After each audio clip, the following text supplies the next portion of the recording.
আসসালামু আলাইকুম গাইজ, আমি মোহাম্মদ নাইম হাসান এবং আপনারা দেখছেন রাইড রেভলিউশন। সম্প্রতি আমাদের দেশে সিএফ মোটর 3টি বাইক লঞ্চ হয়েছে। তার মধ্যে সিএফ মোটর 300 SR হচ্ছে অন্যতম। এই বাইকটি প্রিমিয়াম এবং পাওয়ারফুল একটা ইঞ্জিন নিয়ে এসেছে। তাছাড়া এই বাইকের প্রাইস মানুষের মাথা নষ্ট করে দিয়েছে। এখন আপনার কাছে আমার একটাই প্রশ্ন, এই বাইকটি যে প্রাইসে লঞ্চ করা হয়েছে, এই প্রাইসে কি আপনি সিএফ মোটর 300 SR নিতে চান, নাকি ব্র্যান্ড ভ্যালু এর কথা চিন্তা করে এখনো R15M BS7 ভার্সনটা আপনার কাছে শ্রেয় মনে হয়? আজকের ভিডিওতে আমরা বিশ্লেষণ করব এই দুইটা হাই পারফরমেন্স স্পোর্টস বাইক নিয়ে। এই বাইকের স্পেসিফিকেশন, দাম, সুবিধা অসুবিধা এবং কে কিসে এগিয়ে থাকে। R15M BS7 একটা লেজেন্ডারি সিরিজের লেটেস্ট ভার্সন। অপরদিকে সিএফ মোটো 300 SR একটা নতুন চ্যালেঞ্জার, যা আধুনিক প্রযুক্তি আর দামের শকিং অফার দিয়ে অলরেডি বাজার মাতানো শুরু করে দিয়েছে। ভিডিওটা শেষ পর্যন্ত দেখুন, কারণ এই দুই বাইকের মধ্যে সেরা চয়েসটি নিশ্চিত করার জন্য আমরা এমন তথ্য শেয়ার করব যা কোনো ওয়েবসাইটেও পাবেন না। এখন কথা বলবো আমরা ফার্স্ট লুক এবং ডিজাইন নিয়ে। সিএফ মোটো 300 SR এর ডিজাইন পুরোপুরি ট্র্যাক ওরিয়েন্টেড। এর স্লিক বডি ওয়ার্ক আর ডুয়েল টোন কালার স্কিম পাশাপাশি শার্প অ্যারোডাইনামিক স্পোর্টি লুক নিশ্চিত করে। এতে রয়েছে twin LED headlight, TFT display with multiple modes এবং এর লাইট ওয়েট স্টিল ফ্রেম যা রাইডিং এ খুব ইগল করে। অন্যদিকে R15 BS7 এর ডিজাইনের ক্ষেত্রে লেজেন্ডারি। ইয়ামাহা এর RDNA স্পষ্টভাবে আলাদা করে একে। এতে রয়েছে aggressive LED DRLs, metallic body finish with racing inspired decals. তাছাড়া এতে রয়েছে ডেল্টা বক্স ফ্রেম যা হাই স্পিড স্টেবিলিটি নিশ্চিত করে। লুকসের দিক দিয়ে কে এগিয়ে, এটা পুরোপুরি ব্যক্তিগত পছন্দের উপর নির্ভর করে। তবে সিএফ মোটো 300 SR দেখতে ফিউচারিস্টিক আর ইয়ামাহা R15M দেখতে খুবই অ্যাগ্রেসিভ। এখন কথা বলবো আমরা ইঞ্জিন এবং পারফরমেন্স নিয়ে। সিএফ মোটো 300 SR এর শক্তিশালী 292cc liquid cooled single cylinder engine একে একটি ট্রু পারফর্মার করে তুলেছে। এটি প্রডিউস করে 28 bhp at 8750 rpm এবং 25.3 Newton of torque at 7250 rpm।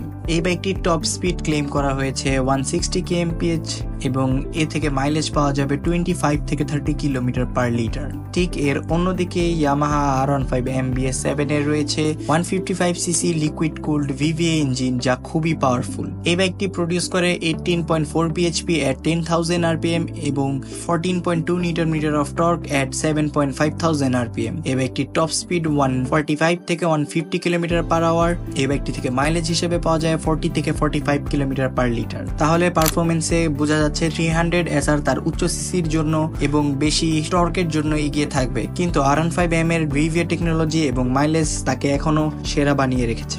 এখন কথা বলবো আমরা ফিচার্স এবং টেকনোলজি নিয়ে। সিএফ মোটো 300 SR এর ফিচার, এটি একটি টেক লোডেড বাইক। এতে রয়েছে টিএফটি ডিসপ্লে যেখানে দুটি রাইডিং মোড, একটা স্পোর্ট এবং ইকো মোড। তাছাড়া রয়েছে dual channel ABS, aerodynamic fairing, slipper clutch যা ডাউন শিফটিং এ স্মুথ করে। অন্যদিকে R15M BS7 এ রয়েছে quick shifter, traction control, dual channel ABS, Bluetooth enabled Y connect app যা রাইডারদের জন্য বড় একটা প্লাস পয়েন্ট। ইন কনক্লুশন আমরা বলতে পারি সিএফ মোটো 300 SR ফিচার্স মডার্ন এবং অ্যাডভান্স, কিন্তু R15 এর কুইক শিফটার, ট্র্যাকশন কন্ট্রোল এগুলো এখনো আনম্যাচড। এখন কথা বলবো বাইক দুটির প্রাইস নিয়ে। আপনারা সবাই জানেন সিএফ মোটো 300 SR এর প্রাইস 4,58,000 টাকা এবং ইয়ামাহা R15 BS7 এর প্রাইস 6,10,000 টাকা। এখানেই একটা বড় ফারাক। R15M এর দাম প্রায় 1.5 লাখ টাকা বেশি। কেন এই ফারাক?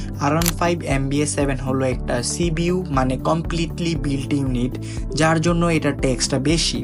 অন্যদিকে সিএফ মোটো 300 SR একটি CKD মানে কমপ্লিটলি নকডাউন ইউনিট, যার জন্য এটার ট্যাক্স তুলনামূলক কম এবং এটার প্রাইসও তুলনামূলক কম।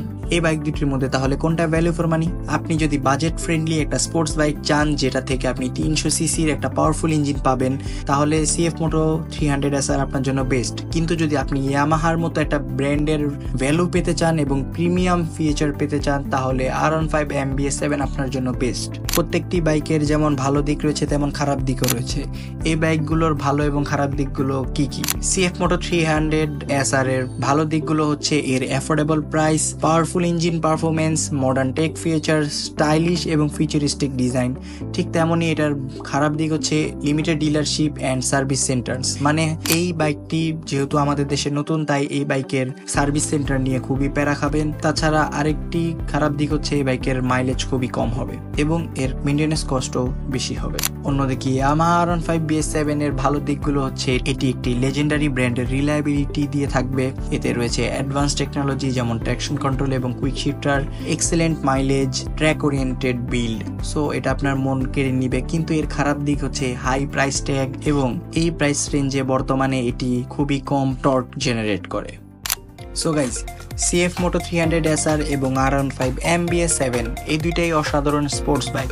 যদি আপনি প্রিমিয়াম ব্র্যান্ড এবং রেসিং ডিএনএ চান তাহলে ইয়ামাহা R15 MBS7 আপনার জন্য বেস্ট।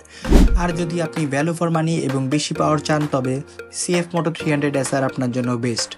তবে আমি মনে করব CF Moto 300 SR যেহেতু আমাদের দেশে নতুন এসেছে তাই আপনারা একটু অপেক্ষা করুন।